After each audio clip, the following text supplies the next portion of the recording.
بسم اللہ الرحمن الرحیم۔ اللہ تبارک و تعالیٰ نے ہر زمانے میں انسانوں کی ہدایت اور رہنمائی کے لیے نبی اور پیغمبر مبعوث فرمائے، جو اپنے اپنے زمانوں میں لوگوں کو خدائے ذوالجلال کی وحدانیت کا درس دیتے اور ان کی رہنمائی کرتے۔ نبوت کا یہ سلسلہ حضرت آدم علیہ السلام سے شروع ہوا اور نبی آخر الزمان صلی اللہ علیہ وآلہ وسلم پر ختم ہوا۔ نبوت کے یہ ستارے حضرت عیسیٰ علیہ السلام کے بعد دنیائے افق پر نمودار ہوئے۔ اس دور میں کفر و شرک کے سیاہ بادل چھائے ہوئے تھے۔ نہ صرف عرب کی سرزمین بلکہ پوری کائنات کفر کی تاریکی میں ڈوب چکی تھی۔ انسانیت ختم ہو چکی تھی۔ بت پرستی، زناہ کاری، عصمت دری، شراب نوشی اور دختر کشی عام تھی۔ جنگ و جدل ان کا نصب العین تھا۔ وہ اپنے ہی بنائے ہوئے بتوں کو پوجتے۔ ان کا حال یہ تھا کہ ہر قبیلے کا الگ معبود تھا۔ ناظرین کرام، اس دور کو دور جاہلیت کے نام سے یاد کیا جاتا ہے۔ اللہ تبارک و تعالیٰ نے اس دور میں نبی آخر الزمان صلی اللہ علیہ وآلہ وسلم کو پیدا فرما کر نہ صرف دنیا بلکہ پوری کائنات پر احسان عظیم کیا۔ حضور اکرم صلی اللہ علیہ وآلہ وسلم تاریخ انسانی کے سب سے جامع اور اکمل انسان ہیں۔ آپ نبی اور رسول ہونے کے ساتھ ساتھ امیر ریاست، ایک استاد، بلکہ معاشرے کے ہر پہلو کے حوالے سے مکمل رہنما ہیں۔ آپ کی ذات اکمل ہمارے لیے اسوہ حسنہ ہے۔ آئیے آپ کی پیدائش اور پرورش پر ایک نظر ڈالتے ہیں، جس کو سن کر آپ کا ایمان بڑھ جائے گا اور آپ صلی اللہ علیہ وآلہ وسلم کی محبت تازہ ہو جائے گی۔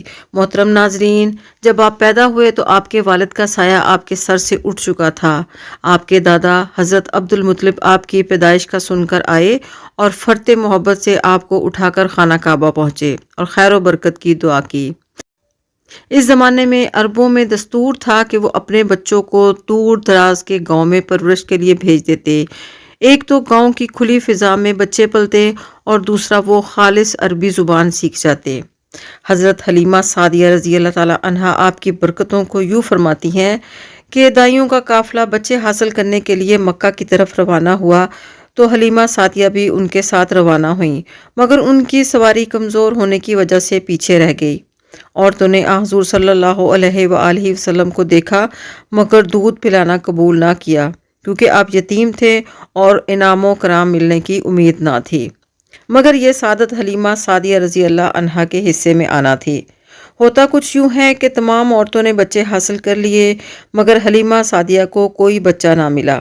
واپسی کا ٹائم ہونے لگا تو حلیمہ سعدیہ نے اپنے شوہر سے کہا کہ مجھے اچھا نہیں لگ رہا کہ میں خالی ہاتھ جاؤں، کیوں نہ اس یتیم بچے کو ہی لے جاؤں۔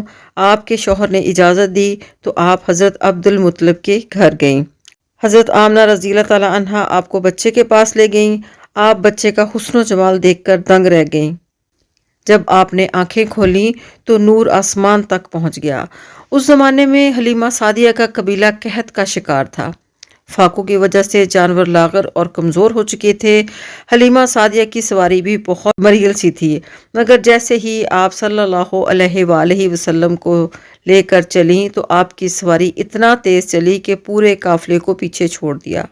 آپ فرماتی ہیں، جب میں قبیلہ پہنچی تو میری بکریوں کے تھن دودھ سے بھرے ہوئے تھے۔ اس دن ہمارے سارے برتن دودھ سے بھر گئے۔ ہم نے خوب سیر ہو کر دودھ پیا۔ ہم نے جان لیا کہ یہ ساری برکت اس بچے کی وجہ سے ہے۔ لوگ بہت متعجب ہو گئے تھے کیونکہ میری بکریاں پہلے سے موٹی ہو گئی تھیں اور دودھ بھی زیادہ دینے لگی تھیں۔ جب آپ 2 سال تک حلیمہ سعدیہ کے پاس رہے اور وہ رحمتیں اور برکتیں سمیٹتی رہیں۔ معاہدے کے مطابق دودھ چھڑانے کے بعد آپ کی والدہ کے پاس چھوڑنا تھا، مگر دل سے نہیں چاہتی تھی کہ آپ جائیں۔ عجیب اتفاق یہ ہوا کہ اس زمانے میں مکہ میں وبائی مرض پھیلا ہوا تھا۔ یوں آپ مزید کچھ عرصہ کے لیے میرے پاس آ گئے۔ بی بی آمنہ کا چاند ایک بار پھر حلیمہ سعدیہ کے آنگن میں روشن ہو گیا۔ مزید 4 سال تک آپ بنو سعد میں رہے۔ کچھ بڑے ہوئے تو بچوں کو کھیلتا ہوا دیکھتے مگر ان کے پاس نہ جاتے۔ ایک روز آپ نے پوچھا، امی جان میرے بہن بھائی نظر نہیں آتے؟ میں نے بتایا کہ وہ صبح سویرے بکریاں چرانے چلے جاتے ہیں، شام کو آتے ہیں۔ آپ نے فرمایا مجھے بھی بھیج دیا کریں، لہٰذا آپ بھی بکریاں چرانے جانے لگے۔ جب آپ جنگل میں جاتے تو وہ ہرا بھرا ہو جاتا،